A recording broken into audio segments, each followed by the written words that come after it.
நமஸ்காரம், this is Deepika. காஷியில பார்க்க வேண்டிய கோயில்கள். ஃபர்ஸ்ட் கால பைரவர். காஷி ரீச் ஆனதுக்கு அப்புறமே முதல்ல பார்க்க வேண்டிய கோயில் கால பைரவர். அவர்கிட்ட பெர்மிஷன் வாங்கிட்டு தான் காஷி விஸ்வநாதரை நம்ம பார்க்க முடியும். ரொம்ப முக்கியமா நீங்க பண்ண வேண்டிய தர்ஷன் ஸ்பர்ஷ தர்ஷன். ஸ்பர்ஷ அப்படின்னா நம்ம அவரை தொட்டு பாலாபிஷேகம் பண்ணி நம்ம அந்த உணர்வு வந்து சொல்லவே முடியாது. அப்படி ஒரு பேரானந்தமா இருந்தது. அண்ட் அது இல்லாம ராத்திரி வந்து ஆரத்தி நடக்கும். சயன ஆரத்தின்னு சொல்லிட்டு டோல்லாம் அடிச்சு சிவனை வந்து தூங்க வைக்கிறதுக்கே அப்படி ஒரு ஆர்ப்பாட்டமான ஒரு உணர்வு இருக்குமா அப்படிங்கிறது வந்து ரொம்ப வித்தியாசமா இருந்தது.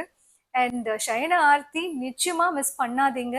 ராத்திரி ஒரு 9-9:30 மணிக்கு மேல நீங்க அங்க விஸ்வநாதர் காரிடார்ல போயிட்டு உள்ள நீங்க போய் பார்த்தீங்கன்னா அங்கே உட்காரலாம், உட்கார்ந்து நீங்க பார்க்கலாம்.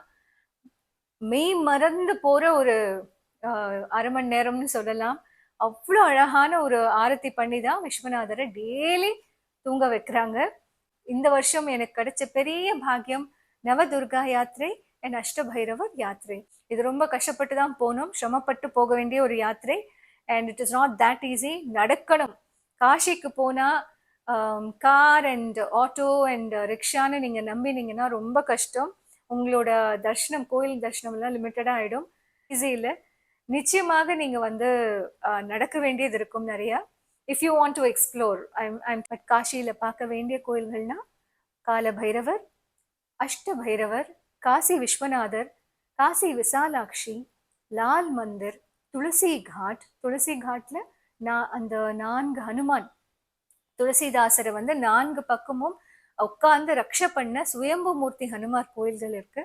அது இல்லாம கௌடி மாதா இல்லைன்னா சோழியம் அண்ட் இதெல்லாம் தாண்டி நவதுர்கை போகணும்னா பெரிய பெரிய பிளெஸிங். ட்ரை பண்ணுங்க. அதோடது முழு பதிவா நான் வந்து கொடுத்துருக்கேன். நவதுர்கைகள் யாத்ரா அப்படின்ட்டு மேப்பே இருக்கும், எங்கெங்கேருந்து நீங்க போகலாம் அப்படின்னு. கோயில்களுக்கு பஞ்சமே இல்லை. காசி நகரம் it's an emotion, it's not a city. மனுஷனா நம்ம பிறந்ததுக்கு தெய்வத்துக்கும் மனுஷனுக்கும் உண்டான அந்த பாண்டிங் வந்து அந்த பூமியில மட்டும்தான் உணர முடியும். உங்க அத்தனை பேருக்கும் காசி விஸ்வநாதரோட தரிசனம் கிடைக்கணும் அப்படிங்கிறது நான் இங்க இருந்து உங்க அத்தனை பேருக்கும் பிரார்த்தனை பண்ணிக்கிறேன். மேனிஃபெஸ்ட் பண்ணுங்க. மனதிலேந்து வந்து அந்த தெய்வத்தை வந்து பார்க்கணும் அப்படிங்கிற அந்த எண்ணத்தை ஸ்ட்ராங்கா நீங்க எடுத்துட்டு வந்தீங்கன்னா நிச்சயமாக அந்த தெய்வம் உங்களை கைப்பிடித்து அந்த இடத்துக்கு கூட்டிட்டு போகும். அது வந்து நிச்சயமா அது வந்து நான் நம்புறேன். And all of you should go to Kashi once in your lifetime. Thank you.